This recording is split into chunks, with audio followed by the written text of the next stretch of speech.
போறேன். கதைக்குள்ள போலாமா? ஒரு ஊரில் ஒரு அரசர் இருந்தான். அவனுக்கு உடம்பு நிறைய தங்க நகைகள் இருந்தன.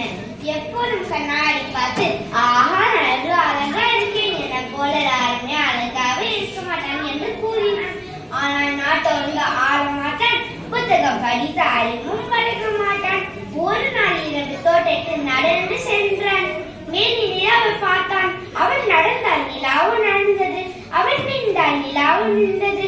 பயந்த அரசர் அரண்மனைக்கு ஓடினான். அடுத்த நாள் அரசபை கூடியது. அமைச்சரும் மக்களும் அங்கிருந்தார்கள். அமைச்சரே, இரவு நேரத்தில் நிலாவை துரத்துகிறது. உடனே நிலாவை விலங்கு கட்டி சிறியல் அடைகள் என்று கத்தினான். அரசு பயிர்ந்த மக்கள் எல்லாம் அரசரிடம் முத்தாள்களை பார்த்து சிரித்தார்கள். அப்போ ஒரு சிறுவன் அரசன் தைரியமா வந்தான். அரசரே, பாருங்கள், நான் ஒரு பொம்மை, என் மேல் நிறைய வண்ணங்கள் இருக்கு, நான் ரொம்ப அழகா இருக்கேன், ஆனால் நான் யோசிக்க முடியுமா, நாட்டை ஆள முடியுமா என்று கேட்டான்.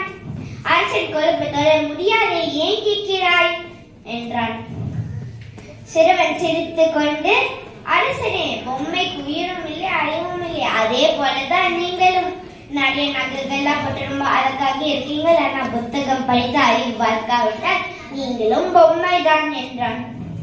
அரசன் தன் தவறை உணர்ந்தான். கையில் இருக்க கண்ணாடி வீசினான். நான் இனிமேல் புத்தகம் படிக்குவேன்னு உறுதி அளித்தான். நண்பர்கள், இதுதான் நான் செல்வருவர் தாத்தா சொன்னார். நுண்மான் நுழைப்புலம் எல்லாம் எழுநலம் மண்மான் புனை பாவையற்று. பொம்மைக்கு அழகு இருந்தாலும் உயிரோ அறிவோ இல்லை.